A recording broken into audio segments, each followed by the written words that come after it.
इंसान कब शर्म हया का एहसास करता है और हमारे अमाल की गवाही कौन देगा? इन सवालों के जवाब को जानने के लिए इस वीडियो को आखिर तक ज़रूर देखें।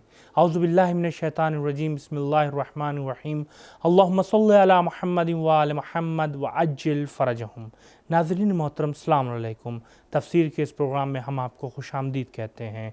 नाज़रीन, आप वाक़ईन खुश नसीब हैं कि तफसीर के इस प्रोग्राम में शिरकत कर रहे हैं और सबील कुरान की इस पहल रमज़ान टू रमज़ान विद सबील कुरान में उसका साथ दे रहे हैं और हमारे समाज को कुरानी समाज बनाने में हमारी मदद कर रहे हैं। तो आइए चलते हैं आज के इस एपिसोड की पहली आयत की तफसीर को जानने के लिए।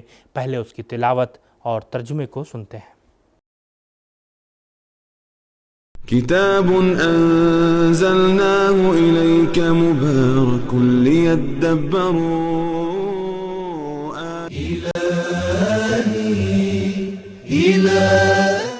बिस्मिल्लाहिर रहमानिर रहीम।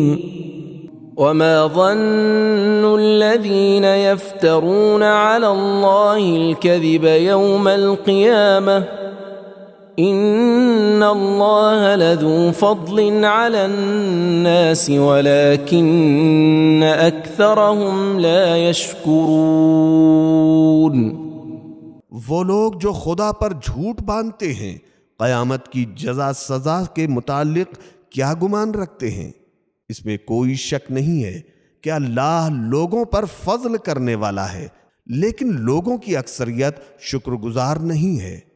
दोस्तों, आपने अभी तिलावत और तर्जुमे को समाअत फरमाया। अब आइए चलते हैं इस आयत के अहम नुकात को जानने की कोशिश करते हैं।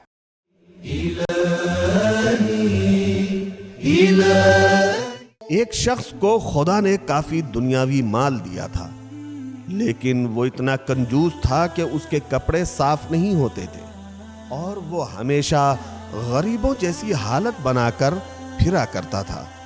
हज़रत सल्लल्लाहु अलैहि व आलिहि वसल्लम ने उस पर एतराज़ किया कि ये शख्स अपना ख्याल क्यों नहीं रखता। फिर आप सल्लल्लाहु अलैहि व आलिहि वसल्लम ने उससे फरमाया कि खुदा की नेमत को जाहिर कर। अल्लाह इस बात को पसंद करता है कि बंदे पर उसकी नेमत के आसार नजर आने चाहिए। इस नूरानी आयत के तर्जुमे और नुकात को जानने के बाद अब आइए देखते हैं कि इस आयत से हमें क्या पैगाम मिलता है।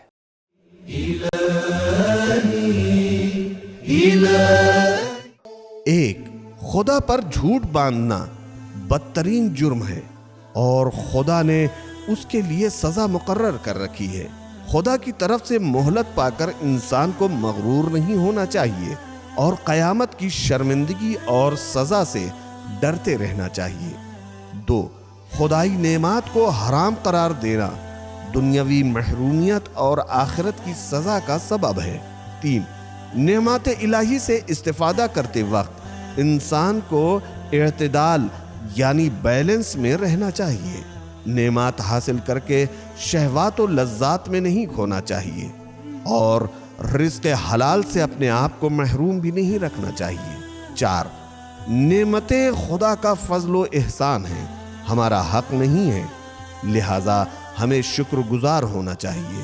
पाँच, खुदा की हलाल करदा अशिया को हराम करार देना नाशुक्री का इजहार है। दोस्तों, ये थी आज के एपिसोड की पहली आयत की तफसीर। अगली आयत की तफसीर को जानने के लिए आइए चलते हैं पहले उसकी तिलावत और तर्जुमे को सुनते हैं। वमा तकूनु फी शअनिन वमा तत्लू मिन्हु मिन कुरआनिन वला तअमलून मिन अमलिन इल्ला कुन्ना अलैकुम शुहूदन इज़ तुफीदून फीह वमा यअज़ुबु अन रब्बिक मिन मिस्क़ाल ज़र्रतिन फ़िल अर्ज़ि वला फ़िस समाई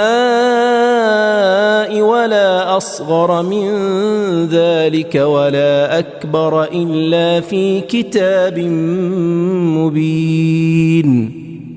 और आप जिस हाल में होते हैं और कुरान के जिस भी हिस्से की तिलावत कर रहे होते हो और तुम लोग जो भी अमल करते हो, हम तुम पर शाहिद गवाह होते हैं। और तेरे परवरदिगार से ज़मीन व आसमान की ज़र्रा बराबर या उससे छोटी या कोई बड़ी चीज़ पोशीदा नहीं है, और हर चीज़ روشن کتاب میں موجود ہے۔ ناظرین، آپ نے اس نورانی آیت کی تلاوت و ترجمے کو سماعت فرمایا۔ اب آئیے دیکھتے ہیں کہ اس آیت میں کیا اہم نکات بیان ہوئے ہیں۔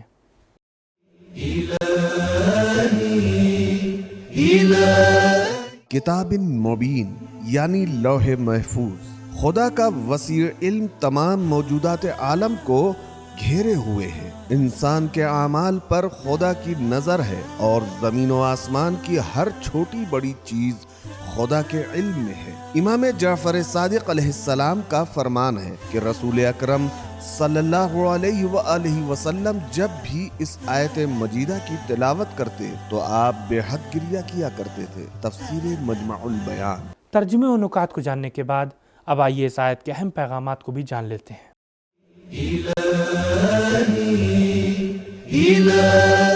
ایک، رسول اکرم صلی اللہ علیہ وآلہ وسلم رہبر و رہنما تھے، اسی لیے ان کے ہر کام کی بڑی اہمیت ہے۔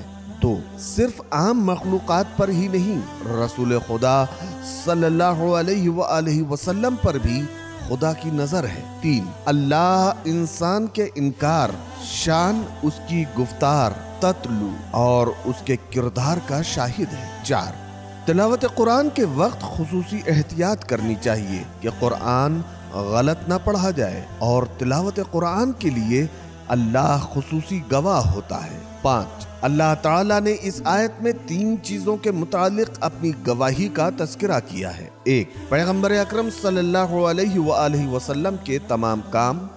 دو، لوگوں کے تمام کام۔ تین، تلاوت قرآن۔